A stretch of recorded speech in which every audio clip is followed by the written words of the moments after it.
Hola a todos, bienvenidos a esta sesión sincrónica de impuestos departamentales, en donde pues vamos a continuar desarrollando la temática que veníamos manejando, una temática, digamos que muy desde la parte conceptual acerca de lo que son los impuestos departamentales.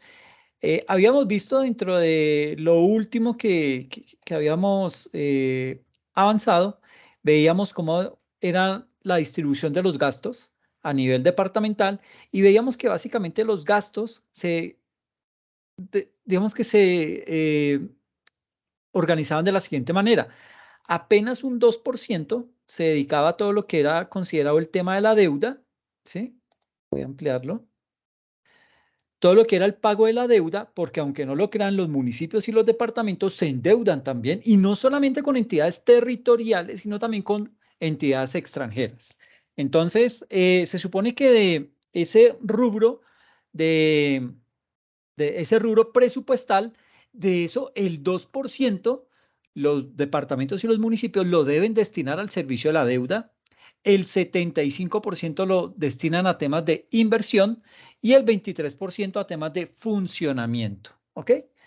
Eh, Bajo esa premisa, digamos que, bueno, ahí habría que hablar de básicamente cómo es que está estructurado ese tema de de esos pagos. ¿Con qué objetivo? Pues para poder identificar eh, hasta dónde puede llegar ese tema del gasto, o sea, qué tan autónomo resulta ser en realidad una entidad municipal o departamental. ¿Ok?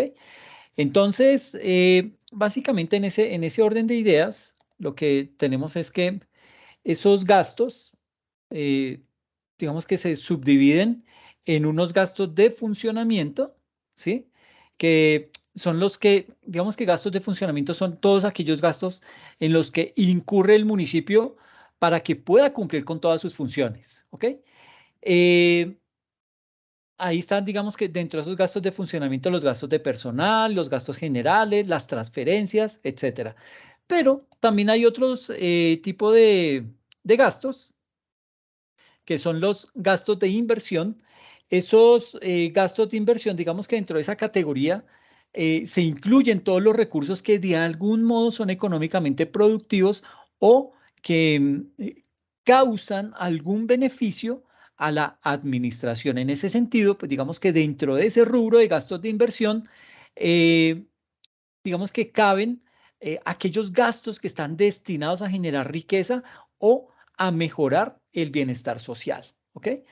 Entonces, pues digamos que ahí es importante dentro de estos gastos de inversión tener en cuenta que para efectos del presupuesto público, la inversión no se entiende necesariamente como la acumulación de capital, que es, pues, digamos, como lo entienden los economistas, ¿sí? En ese contexto es el rubro de inversión, porque es que ahí hay que aclararlo, porque es que genera confusión, ¿sí? Ese rubro de inversión se refiere más a gastos en bienes, ¿cómo lo llamaron? Perdurables, ¿sí? A gastos en bienes de infraestructura social, a lo que hoy en día se conoce como el llamado gasto social, que es aquel cuyo objetivo es la solución de las necesidades básicas insatisfechas y las tendientes al bienestar general y al mejoramiento de la calidad de vida de la población. Y tenemos un tercer rubro, que son los gastos relacionados con el servicio de la deuda. ¿Ok? Digamos que esta última clasificación, ahí caen, o bueno, se entiende que son gastos relacionados con el servicio de la deuda, aquellos que atienden directamente el endeudamiento, puede ser un endeudamiento interno o externo, ¿ok?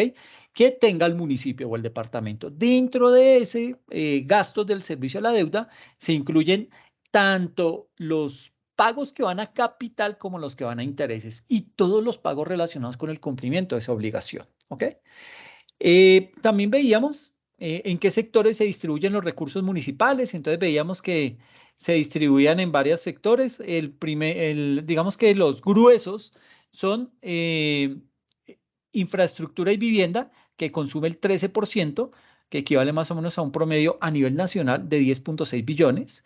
el 14% se destina a gastos generales de personal, el 15% a otros gastos sociales, el 18% a temas de educación y el 27% a temas de salud. Mire cómo la salud consume tantos recursos. ¿Por qué? Porque como hay tanto nivel de informalidad en el país, apenas están contribuyendo menos de la mitad de las personas que están en capacidad de trabajar. Y eso es lo que tiene básicamente colapsado el sistema de salud. ¿Ok?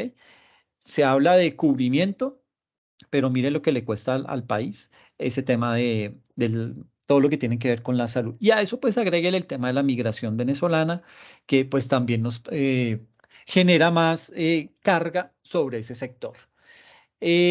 También hablábamos frente a otros temas, bueno, cómo se comportaba el comparativo de gastos a nivel de ciudades, por ejemplo, Bogotá, Bucaramanga, y a nivel de municipios más pequeños, por ejemplo, Garzón en el Huila y San Alberto en el Cesar. Entonces veíamos que los ingresos en Bogotá, el 50% provienen de recursos propios, mientras que en Bucaramanga provienen apenas un 39%. Recursos de capital en Bucaramanga equivalen a un 20% de ese presupuesto, en Bogotá equivalen a un 30%. Transferencias de la nación son de un 19%, mientras que para Bucaramanga equivale a un 40%, y el 1% corresponde a temas de regalías. Miremos, por ejemplo, comparando Garzón con San Alberto, mire que el 4% corresponde a todas las transferencias de regalías que le hace el gobierno a Garzón, y para San Alberto el 6%. Para temas de recursos propios, Garzón consume un 15% del presupuesto con recursos propios, ¿sí? O sea, está en capacidad de cubrir apenas un 15% de los ingresos, ¿sí? San Alberto un 36%. Eh, de recursos de capital, logra, digamos que por parte de ingresos, logra recaudar un 23%, Garzón, mientras que San Alberto Cesar apenas un 4%. En temas de transferencias de la nación, pues digamos que para San Alberto es un 54% y para Garzón Huila es un 58%. Entonces, mire que los comportamientos tratan de ser similares en varios aspectos, difieren sobre todo en recursos propios y en recursos de capital, pero los otros tres componentes tratan de comportarse de una manera muy similar. ¿Ok?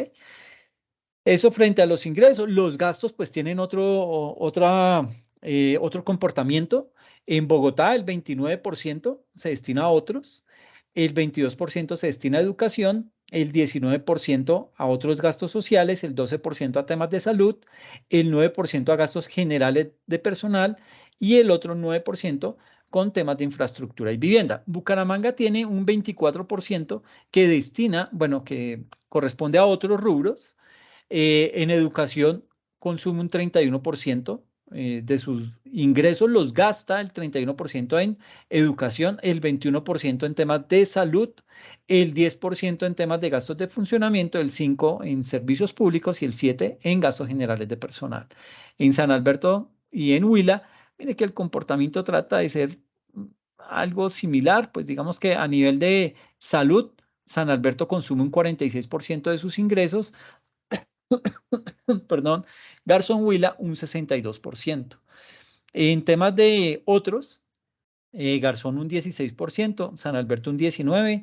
En temas de gastos de personal, perdón, servicio de la deuda, 11% lo consume San Alberto, el 9% en gastos de personal, el 8% en temas de gastos generales de funcionamiento y el 7% en educación. ¿Ok? Entonces, pues digamos que así es como ese es el comportamiento de esos ingresos y de esos gastos a nivel presupuestal de un municipio o departamento a nivel nacional. ¿Cómo se hace el presupuesto de los municipios? Pues digamos que ese presupuesto de los municipios, primero, pues digamos que se toma como base todo lo que tiene que ver con la constitución política, específicamente en los artículos 345 al 353, que pues básicamente es ese rubro, ese rango de artículos que corresponden a las normas en materia de presupuesto público. ¿Ok? viene luego lo que es la Ley 38 del 89, que es la Ley Orgánica de Presupuesto. Esta ley contiene el Estatuto Orgánico del Presupuesto General de la Nación y compila todas las normas básicas ¿para qué? Para poder realizar un presupuesto. Viene luego la Ley 136 del 94, que es ese régimen municipal, que es por medio del cual se dictan unas normas tendientes ¿a qué? A modernizar la organización y el funcionamiento de los municipios. Es decir, digamos que ha venido habiendo una evolución, ¿sí? En tema estructural a nivel de departamentos y municipios. Luego, con la Ley 179 del 94, es esa ley orgánica de presupuesto que modifica esta Ley 38 del 89. ¿Sí? Luego aparece la Ley 152 del 94, que es esa ley orgánica de planeación, que es la que establece los principios y las normas ¿para qué? Para la realización de los planes de desarrollo, cómo se deben desarrollar, cómo se deben elaborar esos planes de desarrollo. Luego tenemos lo que es la Ley 225 del año 95, que es la ley orgánica de presupuesto, pero que dispone otras modificaciones a ese estatuto orgánico del presupuesto. Surge luego la ley 111 del 96, que es también esa ley de estatuto orgánico del presupuesto, y mediante esa ley se compilan, digamos que se da se deja en firme lo que son la ley 38 que veíamos anteriormente, esta ley 38, ¿sí? Se deja en firme la ley 179 y se deja en firme la ley 225, ¿ok? Mediante esta ley 111, ¿listo? Entonces, digamos que ese es el deber ser desde la norma jurídica, ¿listo? Luego viene lo que es la ley 617 del año 2000. Esta es una ley que habla acerca del saneamiento fiscal y financiero y en esa ley, ¿qué se hace? Se establecen una serie de normas para fortalecer la descentralización y la racionalización del gasto público. Luego viene la ley 715 que habla acerca del sistema general de participaciones, contiene todas las normas que rigen ese sistema general de participaciones. Luego viene la ley 819 del año 2003, que habla acerca de la responsabilidad y transparencia fiscal. En esta ley se establecen normas que buscan racionalizar la actividad fiscal y obviamente pues hacer sostenible la deuda pública. Luego viene la ley 1148 del 2007. En esa ley digamos que se modifica parcialmente la ley 136 del 94, que la teníamos en el slide anterior, y la ley 617 del año 2000, que es esta. ¿Ok? Y sobre todo en temas que están relacionados con los concejales. ¿Ok? Después de eso, veíamos también el otro componente. Bueno, digamos que aquí nos faltan otras leyes, por ejemplo, la ley 1176 del 2007, que es por medio de la cual se desarrollan los artículos 356 y 357 de la Constitución Política. Ustedes saben que la Constitución Política apenas enuncia esos deberes y derechos, pero ya por medio de leyes es que se puntualiza cómo es que se va a atender cada uno de esos articulados que contiene la Constitución Política. Luego viene lo que es la Ley 1283, por medio de la cual se modifican y adicionan el artículo 14 de la Ley 756 del año 2002 y los artículos 15, 30 y 45 de la Ley 141 del 94, pero específicamente en temas que están relacionados con las regalías. ¿Ok? Viene la ley 1473 de 2011, por medio de la cual se establece una regla fiscal, ¿sí? Digamos que esa regla fiscal le, digamos que busca controlar o digamos que hacer más responsable el nivel de endeudamiento de parte de tanto de la nación, porque es que digamos que esto se busca desde la nación y se va bajando a los departamentos y a los municipios. Y cada uno debe propender por destinar unos rubros puntuales de pago de la deuda, o sea, honrar la deuda en primera instancia y en segunda instancia ir cumpliendo con unos márgenes muy pequeños de nivel de endeudamiento, ¿ok? Para no sobreendeudar a los departamentos y municipios como lo que pasó con los bonos de agua. Luego viene la Ley 1483 del año 2011, por medio de la cual se dictan normas orgánicas en materia de presupuesto, en materia de responsabilidad y de transparencia fiscal para las entidades territoriales. Y por último, la Ley 1530 del año 2012, que es mediante la cual se regula la organización y el funcionamiento del Sistema General de Regalías. ¿Ok? Entonces, digamos que habíamos quedado hasta acá. Este fue un pequeño recorderis. Ahora vamos a analizar el ciclo presupuestal.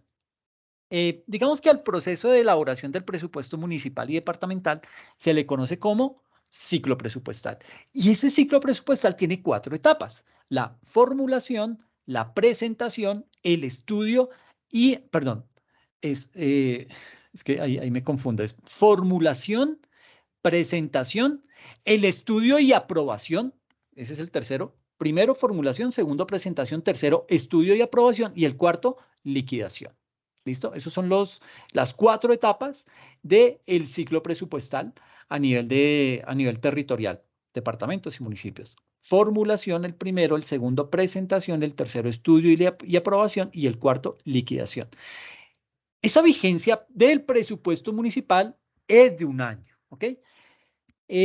Digamos que una etapa preliminar en la elaboración del presupuesto debe ser la estructuración del marco fiscal de mediano plazo, ¿ok? Este marco fiscal de mediano plazo, ¿qué es? Digamos que hay que partir del hecho de que es un documento, ¿ok?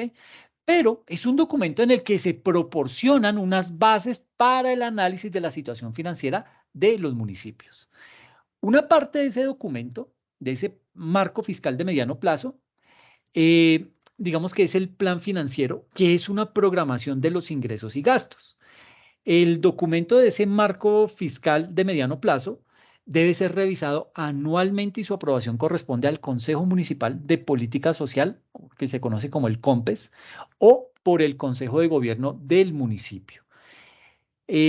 Luego, ese marco fiscal de mediano plazo es aprobado por el Consejo Municipal de Política Fiscal, que es el famoso CONFIS. ¿Ok? Luego de haber elaborado ese marco fiscal de mediano plazo, se elabora lo que es el famoso POAI, que es el Plan Operativo Anual de Inversiones.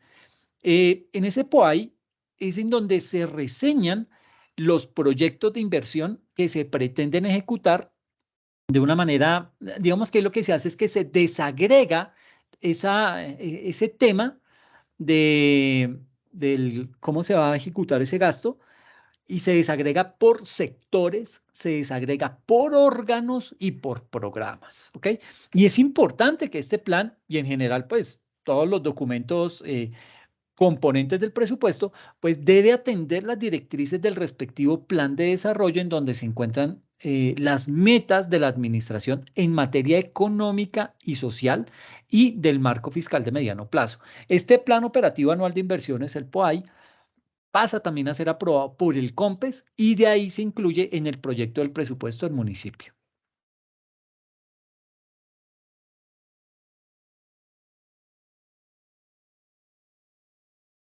Entonces, como decíamos, las etapas del ciclo presupuestal son la formulación, digamos que en esa etapa se debe elaborar el proyecto de presupuesto teniendo en cuenta las normas en materia presupuestal del municipio, su plan de desarrollo, formulado al iniciar cada periodo del mandato, el POAI, que ya lo vimos, y el marco fiscal de mediano plazo del respectivo municipio. En segunda instancia, la presentación. Y esa presentación, digamos que ahí hace referencia a que ese proyecto de presupuesto se presenta en forma de un acuerdo municipal. ¿A quién? Al Consejo Municipal. En tercer lugar, viene lo que es el estudio y la aprobación. Y en ese estudio y aprobación nos indica que el respectivo órgano legislativo del municipio estudia y aprueba el proyecto. Y en caso de no darse tal aprobación, existe la posibilidad de que sea adoptado vía decreto municipal. Y luego viene la cuarta etapa, que es la liquidación. Cuando se tiene ya la aprobación del presupuesto, se sanciona ese acuerdo municipal por parte del Consejo. Luego se expide un decreto de liquidación que contiene el presupuesto aprobado. ¿Ok? Entonces, básicamente, aquí digamos que ese proyecto de presupuesto es un proyecto que es elaborado ¿por quién? Por la alcaldía y por la Secretaría General del municipio, así como lo hace a nivel nacional, que lo elabora, el presupuesto lo elabora la presidencia junto con el Ministerio de Hacienda. ¿Ok? Terminado ese proceso, ¿qué se hace? Pues entran a realizar lo que es la ejecución, ¿sí? Que implica dos actividades. ¿Qué actividades están condensadas dentro de la ejecución?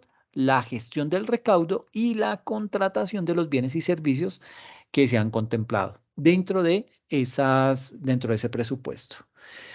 Digamos que la situación de cada municipio resulta ser particular, ¿sí?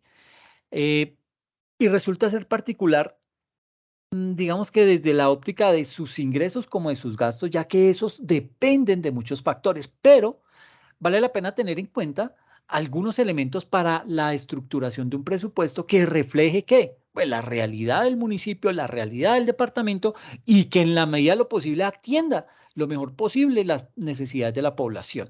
En ese orden de ideas, entonces, digamos que es bueno hablar acerca de lo que es digamos que ese presupuesto debe estar estructurado por programas o por planes de inversión. ¿Con qué objetivo? Pues para tener un detalle de esas actividades que se van a realizar con los recursos públicos dentro de cada programa o proyecto de inversión y así poder establecer seguimientos y metas puntuales. ¿Ok? En segunda instancia, es muy importante tener un diagnóstico adecuado de la situación fiscal y económica del municipio. Esa fotografía o esa radiografía que tenemos de las finanzas de ese municipio es clave. Por eso, la etapa de formulación de ese marco fiscal de mediano plazo es bien importante. ¿Sí? Se deben observar no solamente las cuentas del municipio, sino también se deben analizar una serie de variables económicas y unas tendencias históricas de esas variables que permitan hacer una estimación adecuada de qué, pues de los ingresos que podría llegar a generar el municipio. En tercer lugar, no es un secreto que la mayoría de los municipios del país tienen una baja generación de ingresos, ¿sí? Mientras que las demandas de los programas sociales son muchas, cada vez como que crecen más y son muy diversas. De esa manera, el diagnóstico de las necesidades sociales debería ser el pilar para la formulación del presupuesto. Algunos de los proyectos que se proponen y se ejecutan pueden tener una adecuada estructuración financiera, pero no responder a lo que necesita el municipio en materia de bienestar social. En cuarto lugar, el conocimiento del marco legal y de las metodologías detalladas para la elaboración del presupuesto es muy importante, eso es vital, ¿sí? Las guías y documentos reseñados proporcionan una información que es bien importante, que es necesaria para estructurarlo y entidades como la Dirección Nacional de Planeación y el Ministerio de Hacienda cuentan con áreas de apoyo en este tipo de actividades hacia los municipios. Y el quinto lugar, es importante tener en cuenta el origen de los ingresos con los que cuenta el municipio. Por ejemplo, si en un municipio hay una participación alta de las transferencias en comparación con lo que son la generación de recursos propios, pues puede que haya una serie de restricciones para el uso de los recursos en necesidades que no estén específicamente dentro de las que estipulan para las transferencias. De esa misma manera, si se tiene en cuenta que los gastos en funcionamiento deben financiarse con recursos de libre destinación, una baja participación de ese tipo de recursos de libre destinación, pues digamos que podría llegar a reflejarse en que haya menos dinero disponible para qué, para inversión, aparte de las transferencias, volviendo, digamos que ese tipo de vicios o ese tipo de malas prácticas vuelve a la entidad dependiente de qué, de las transferencias de la nación para poder realizar todos sus proyectos. Entonces, pues digamos que no es muy chévere depender de eso, pero pues hay departamentos, hay municipios que realmente lo tienen que hacer de esa manera. Entonces, digamos que cómo se pueden usar los recursos que llegan al municipio. Pues, ¿cuál es la relación entre la nación y el municipio, básicamente? Eh, digamos que en ese orden de ideas, ay, perdón, esa relación entre la nación y el municipio, mm, digamos que era lo que veníamos hablando.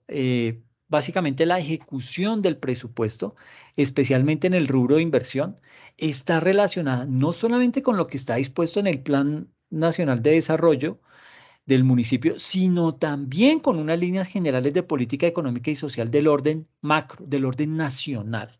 Por eso es normal encontrar metas comunes entre la nación y el municipio, como mejorar la educación, aumentar cobertura en salud, etcétera, etcétera. De esa forma, el sistema presupuestal cuenta con varias herramientas mediante las cuales los municipios reciben recursos del gobierno central y pueden cofinanciar proyectos de inversión.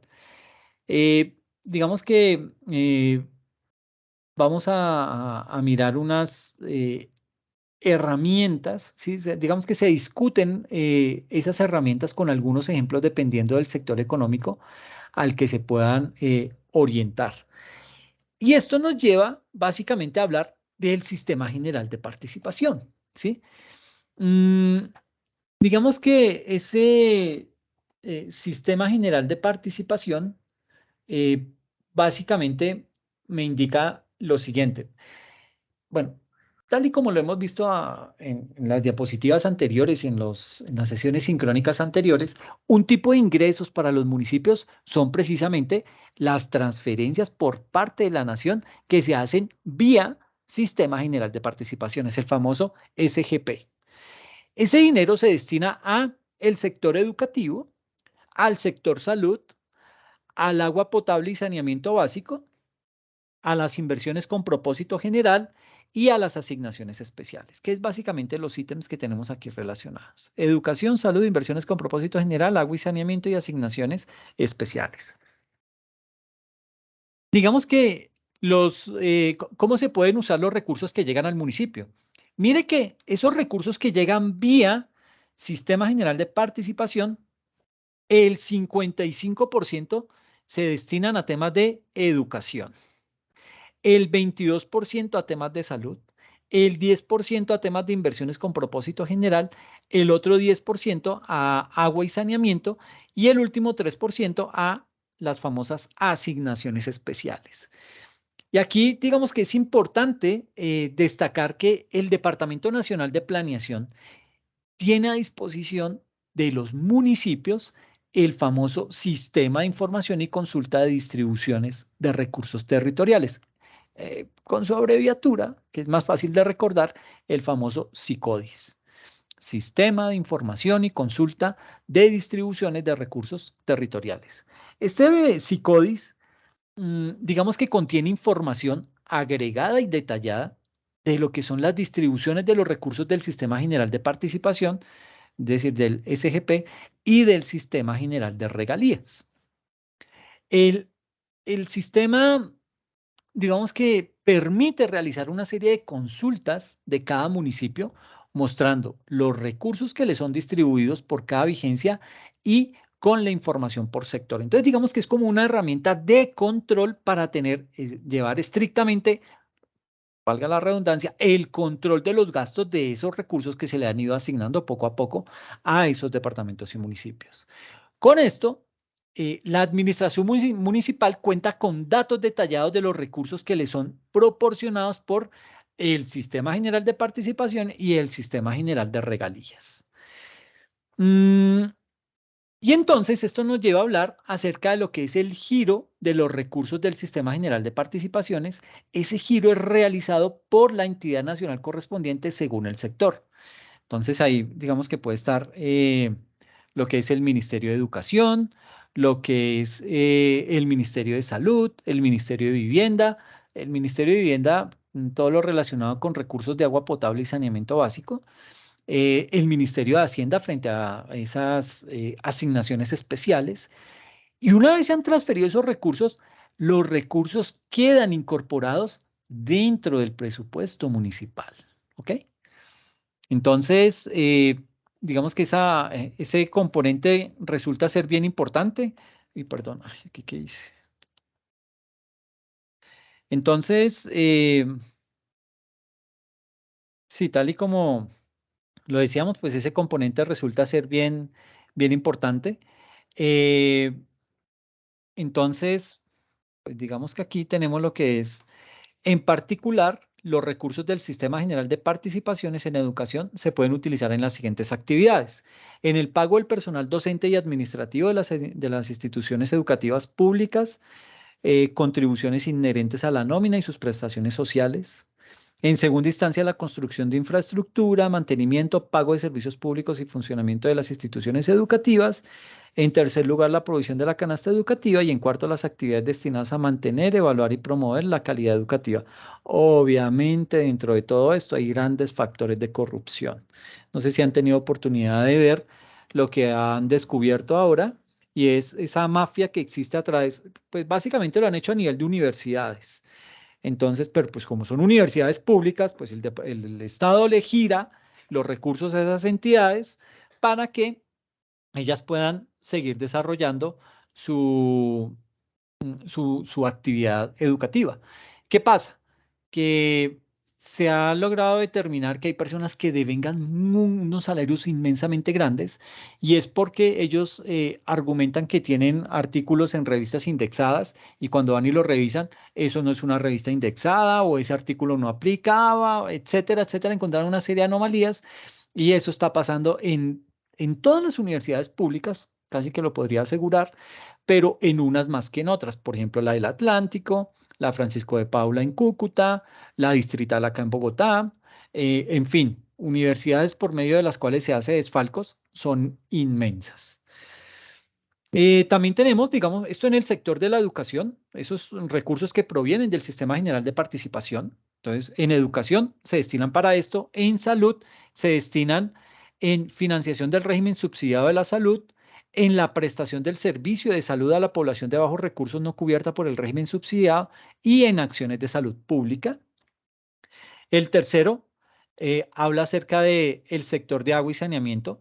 Tiene recursos para subsidios a la población de los estratos 1, 2 y 3, inversiones en infraestructura, equipos, macro y micromedición, es decir, los estudios y diseños para la instalación de medidores en fuentes de abastecimiento y en sitios de consumo, cálculo de agua potable, cálculo de agua no contabilizada, es decir, la diferencia entre el agua suministrada y el agua facturada en los municipios, el fortalecimiento institucional de las entidades del sector de agua potable y saneamiento, y esquemas regionales de abastecimiento del servicio y pagos de deuda. Las inversiones de propósito general, esas, digamos que esos rubros se pueden orientar hacia diversos sectores de inversión, al tema de servicios públicos, vivienda, agropecuario, transporte, ambiental, centros de reclusión, recreación y deporte, cultura, prevención y atención de desastres, promoción del desarrollo, atención a grupos vulnerables, equipamiento municipal, desarrollo comunitario, fortalecimiento institucional, justicia, restaurantes escolares y empleo. Si usted se fija, digamos que en temas de educación está muy limitado, está muy específico, en salud muy puntual, agua y saneamiento muy puntual, pero ya en inversiones de propósito general se comienza a dispersar tanto que es difícil controlarlo, ¿ok? Ahí específicamente es en donde se generan la mayor cantidad de desfalcos a la nación. Viene también las asignaciones especiales, que son aquellas que se distribuyen en municipios con ribera en el río Magdalena, alimentación escolar, resguardos indígenas legalmente constituidos y el Fondo Nacional de Pensiones de las entidades territoriales, el famoso FONPET. Digamos que para el tema de municipios con ribera en el río Magdalena se destina un 2% apenas, ¿sí? En temas de alimentación escolar se destina un 12%, en resguardos indígenas legalmente constituidos un 13%, y el resto del FONPET que se consume el 73%. Mire la gran parte de la torta, casi que tres cuartas partes de la torta la absorbe el FONPET, ¿ok? Entonces, pues, habrá que mirar eso bien con lupa. Y digamos que ya hablamos del sistema general de participación, ahora hablemos del sistema general de regalías. Ese sistema general de regalías es el otro tipo de ingreso que proviene de la nación y son los recursos que provienen de las regalías. ¿Se acuerdan del comentario de Fico Gutiérrez en campaña? Plata es plata, que él decía que habían 11 millones, 11 billones de dólares, 11 billones de pesos, 11 o 14, ya ni me acuerdo, que estaban ahí sin ejecutar, que él los iba a gastar. Y fue cuando un periodista le dijo, no, pero eso es plata de los municipios, porque dice usted que se la va a gastar. Y no, pues plata es plata. Entonces, mire que ese sistema general de regalías es un ingreso que proviene de la nación, fruto de las regalías, ¿ok? Como hemos explicado anteriormente, pues estos son dineros que recibe el Estado como compensación. ¿Por qué? Por la explotación de los recursos naturales no renovables.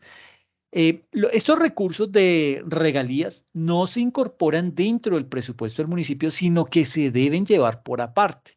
Y además su periodicidad es bienal, es decir, es cada 2 años.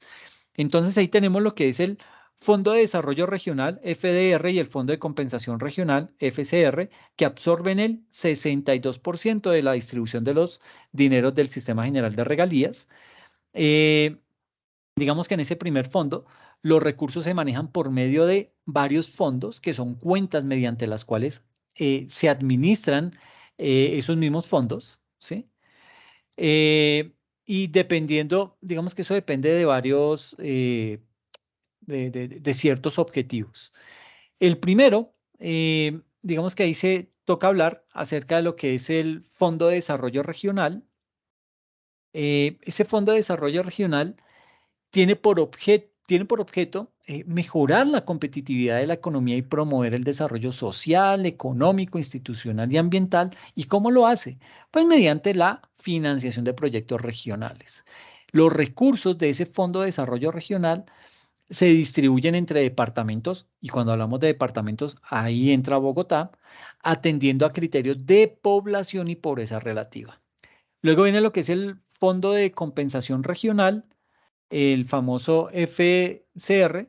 Estamos hablando de estos, del primero. Ya hablamos del FDR y ahora el FCR. Digamos que ese de compensación regional que se destina a la financiación de proyectos en los municipios del país con mayor focalización en los más pobres, con prioridad en zonas de frontera y de periferia, ¿sí? Luego viene lo que es el fondo de, ¿cómo se llama? Fondo de Ciencia, Tecnología y, perdón, Innovación, por eso tiene aquí la E, FCTEL, ¿sí? Fondo de Ciencia, Tecnología e Innovación, y su objetivo básicamente es el de aumentar la capacidad científica, tecnológica y de innovación. ¿En dónde? En las regiones. El Fondo de Ahorro Pensional Territorial, el famoso FONPET, que es el amarillo, ese FONPET, su objeto es el de contribuir al pago de las pensiones que las entidades territoriales tienen a su cargo. Y el quinto es el famoso FAE, que es el Fondo de Ahorro y Estabilización. Ese Fondo de Ahorro y Estabilización, digamos que sus recursos salen de lo restante después de la distribución en los otros fondos, y digamos que tiene como objeto generar un ahorro en momentos en que los ingresos por regalías crecen, así como poder, digamos que, estabilizar los gastos en momentos en que las regalías disminuyen. Entonces, básicamente, los dineros del Sistema General de Regalías están distribuidos de esa manera. El funcionamiento del Sistema General mm, de Regalías, eh, digamos que ahí tiene un sistema de monitoreo, de seguimiento, control y evaluación de ese Sistema General de Regalías, tiene una fiscalización de lo que es la exploración y explotación de los yacimientos y el conocimiento y cartografía geológica del suelo, y proyectos de inversión en municipios ribereños del Magdalena y el Canal del Dique. El FOMPET, eh, también digamos que para allá se destinan recursos para el Fondo de Ciencia, Tecnología e Innovación, y todo lo que tiene que ver con las asignaciones directas. Estas asignaciones directas son asignaciones directas a los municipios productores o por los cuales se transportan los recursos naturales no renovables. ¿Ok? Y por último viene lo que es el Fondo de Desarrollo Regional y el Fondo de Compensación Regional, que también pues va a recibir una serie de recursos.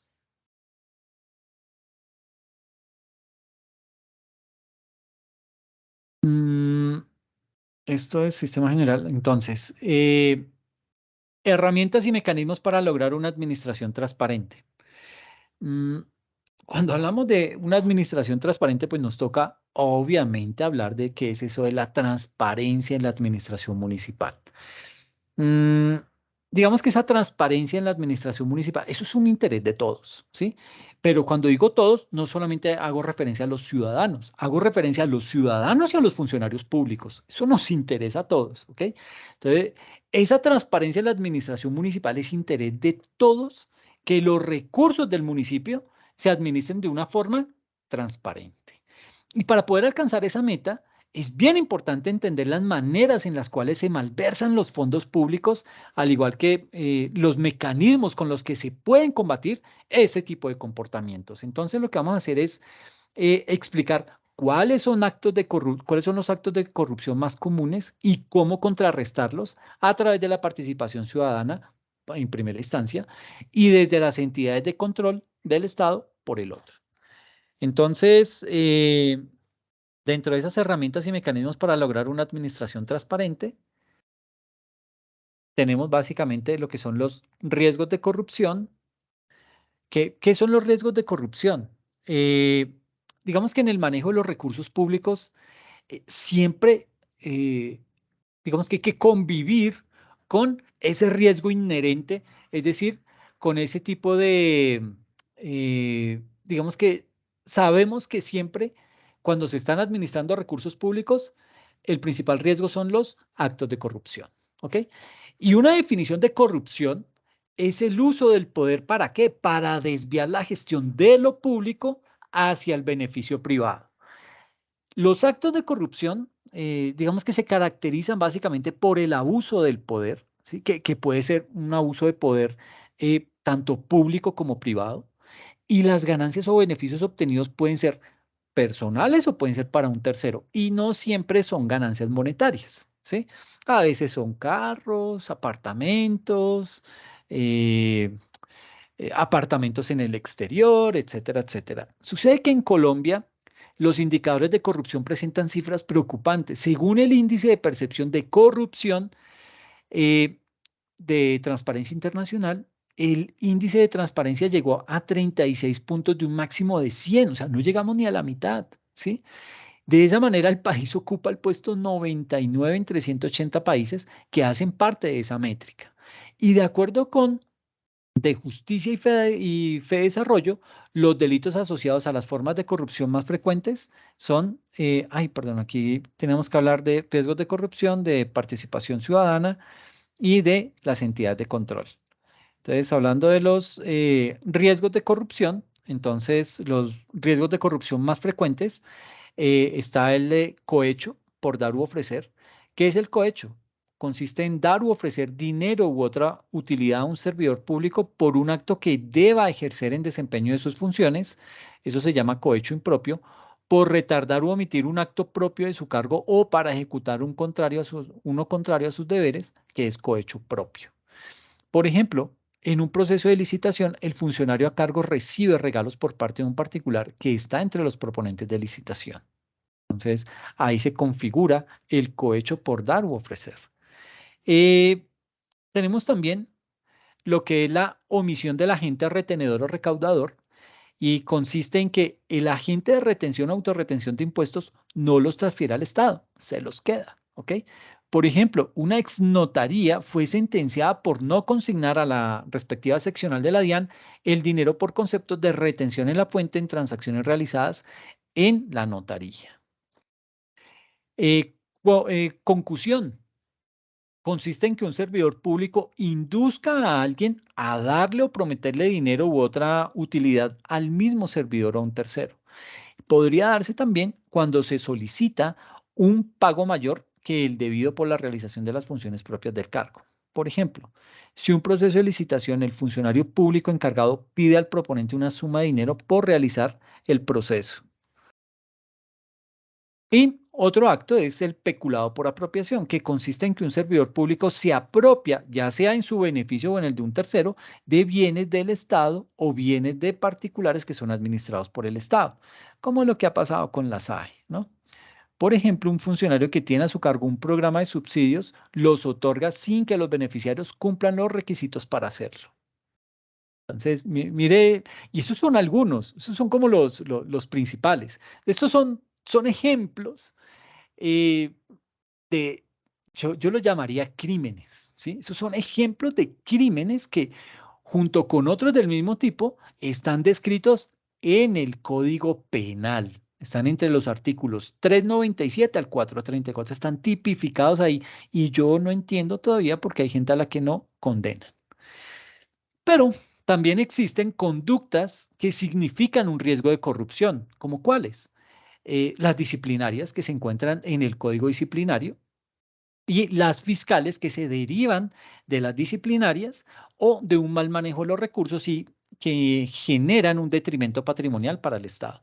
De esta manera, como parte de la política anticorrupción, como parte de esa política anticorrupción del Estado, existen unos lineamientos para qué? Para la gestión del riesgo de corrupción en las entidades públicas, que incluyen unos procesos para identificar, valorar y mitigar la ocurrencia de riesgos de corrupción y cuyos resultados es, digamos que se entrega como un mapa de riesgos que debe ser publicado anualmente por cada entidad pública. ¿Ok? Luego viene lo que es la participación ciudadana. Frente a temas de participación ciudadana, digamos que ahí es necesaria la construcción de un presupuesto acorde con la realidad social y económica del municipio. Y en ese sentido, por allá se creó la ley, es la ley 1757 del año 2015.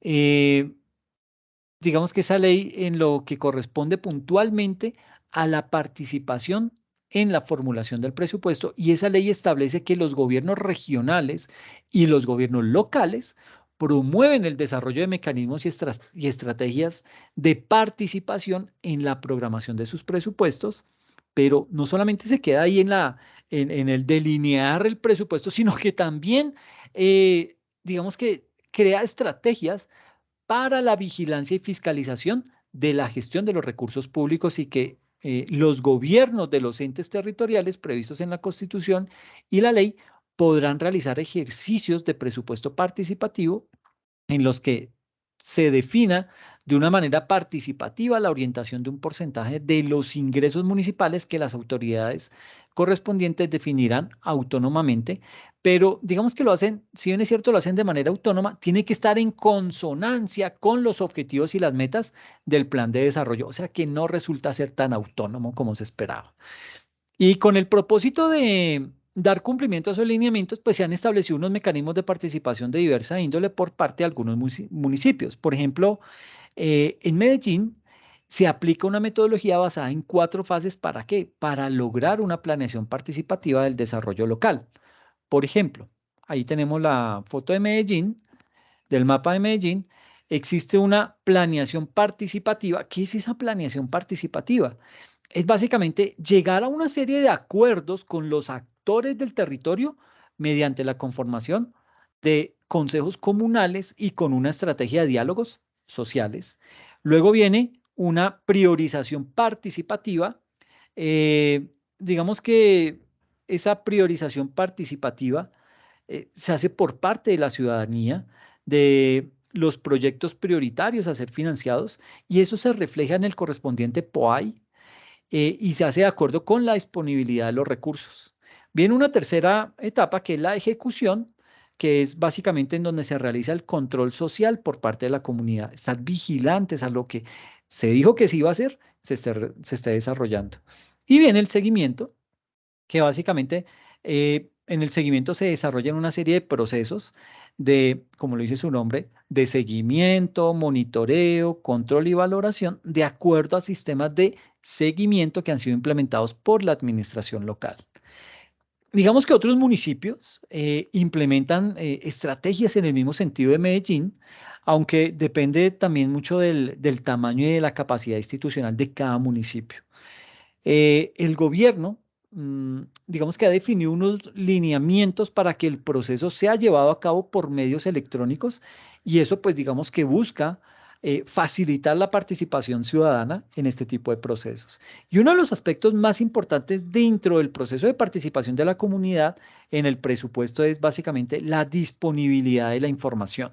Sucede que la ley 1712 del 2014, esa ley establece específicamente las disposiciones relacionadas con el acceso a información pública de todas las entidades públicas en el orden nacional, departamental, municipal y distrital.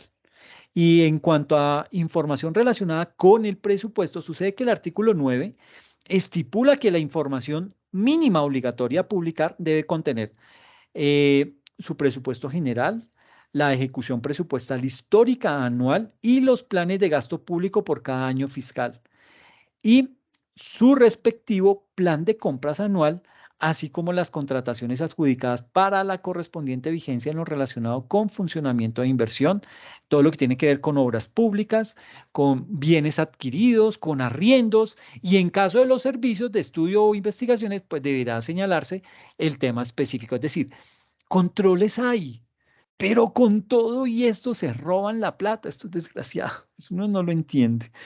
Entonces, digamos que de esta manera, todas las entidades territoriales están obligadas a poner a disposición del público sus cifras y eso nos va a permitir a nosotros como ciudadanos poder llevar un proceso de control, valga la redundancia, ciudadano frente al actuar del gobierno público.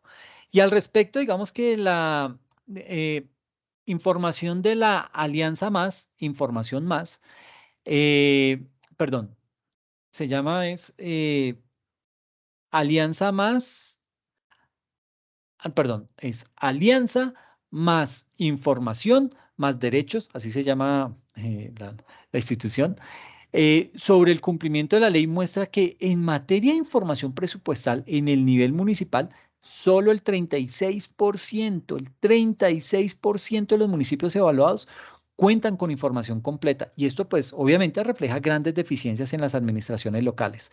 Ahora bien, esas entidades territoriales están obligadas a realizar reportes a entidades del orden nacional para realizar precisamente temas de control, de seguimiento, de análisis, etcétera. Tal es el caso del formulario único territorial, que es mediante el cual se recibe, se recolecta la información sobre la ejecución presupuestal de ingresos y gastos y demás información oficial básica. ¿Para qué? Para efectos de monitoreo, de seguimiento, de evaluación y de control de las entidades territoriales. Y para el reporte del formato, los municipios deben realizar el proceso a través del Sistema Consolidado de Hacienda e Información Financiera Pública, que se conoce con las siglas CHIP, ¿ok? Ese sistema es administrado por la Contaduría General de la Nación y a ese sistema tienen acceso las entidades del orden nacional como usuarios del sistema. ¿Ok? Ahora bien, bueno, digamos que también tienen disponible los ciudadanos un sistema de consulta en los sitios web del CHIP y del CISFUT, pues para poder ejercer labores de control. Mm, Ahora bien, digamos que además de la participación puntual en temas presupuestales, hay mecanismos mediante los cuales la ciudadanía puede participar en las decisiones de las entidades territoriales. Ahí es donde nace o surge la Ley 1757 del año 2015, con sus artículos 86 y 88. En esos artículos, esa ley estipula que las administraciones deben designar a las secretarías para establecer un sistema de participación. Y adicional a eso, se establecen unos derechos ciudadanos frente a los procesos de participación. ¿Ok? Entonces, por ejemplo, sale el participar en las fases de planeación, implementación, seguimiento y evaluación de la gestión pública y el control político, ser informado oportunamente y con claridad sobre el derecho a la participación ciudadana. En el caso de las expresiones asociativas formales e informales, ser sujeto por parte de las administraciones públicas de acciones enfocadas a su fortalecimiento organizativo, recibir información oportuna y veraz para poder ejercer las acciones de participación y recibir capacitación para una mayor comprensión de la gestión pública y las políticas públicas. Y de la misma manera, se estipulan una serie deberes ciudadanos que son propios al proceso de participación. ¿Como cuáles deberes? Informarse sobre los aspectos de interés público, sobre los cuales pretenden promover discusiones públicas, sobre aquellos sometidos a discusión por las autoridades públicas o sobre aquellos que dispongan las instancias que integran la oferta institucional de instancias de participación ciudadana. En segundo, respetar las decisiones tomadas en las instancias de participación ciudadana. Y el tercero, para el caso de las expresiones asociativas formales, rendir cuentas a quienes las integran y o a las comunidades a las que representan de las discusiones y decisiones que han sido adoptadas. Y ya para terminar, vienen lo que son las entidades de control. Digamos que a nivel nacional y municipal existen varias entidades que tienen funciones relacionadas con el control fiscal y disciplinario de las actuaciones de los funcionarios públicos. Estos se pueden agrupar en las siguientes categorías. El primero es control con enfoque disciplinario. Ese control con enfoque disciplinario es realizado por el Ministerio Público, que está conformado por la Procuraduría General de la República y la Defensoría del Pueblo a nivel nacional, así como las personerías municipales y distritales a nivel territorial representadas por un personero. Las funciones de ese Ministerio Público son la guarda y promoción de los derechos humanos, la protección del interés público y la vigilancia de la conducta oficial de los que desempeñan funciones públicas. Y en ese sentido, su enfoque es más de tipo disciplinario, es decir, se ocupa de vigilar las actuaciones de los funcionarios públicos respecto al cumplimiento de la ley, de sus funciones y de que su actuar sea conforme a los derechos de los ciudadanos. Por ejemplo, la expedición de una resolución municipal sin el cumplimiento de los requisitos de ley o que vaya en contra de los derechos de los ciudadanos podría dar pie para una investigación por parte de la personería municipal. Control con enfoque fiscal. Ese control es realizado por las Contralorías. Sucede que en el nivel nacional está la Contraloría General de la República y existen además las Contralorías territoriales, que pues digamos que no dependen directamente de la Contraloría General. Y además esas Contralorías territoriales se clasifican en grandes, medianas, pequeñas y especiales. Las funciones de esas entidades son la vigilancia de la gestión fiscal y el control de resultados de la administración. De esa forma, los controles ejercidos por esas entidades están más orientados hacia el correcto uso de los recursos públicos. Por ejemplo, la celebración de un convenio que implique inversión de recursos entre entidades públicas para la ejecución de un programa y en el cual no se cumpla el objetivo del mismo. Eso podría llegar a ser objeto de investigación por parte de la Contraloría, dado que se habría invertido recursos públicos sin una repercusión o sin un beneficio para la población. Tenemos también lo que son las veedurías. En el caso del Distrito Capital de Bogotá, existe lo que es la veeduría distrital, que es un órgano de control y vigilancia de la administración en todo lo concerniente a la gestión administrativa de la ciudad. Asimismo, en varios municipios se han conformado mecanismos de participación llamados veedurías ciudadanas, que están enmarcadas en lo dispuesto de la Ley 850-2013 y que reciben apoyo de entidades públicas. Estas entidades pueden ser constituidas por los ciudadanos o por organizaciones civiles. Y tenemos la auditoría, que básicamente, bueno, una función de auditoría que la ejerce la Auditoría General de la República, que es una entidad que ejerce la vigilancia del control fiscal que ejerce la Contraloría General.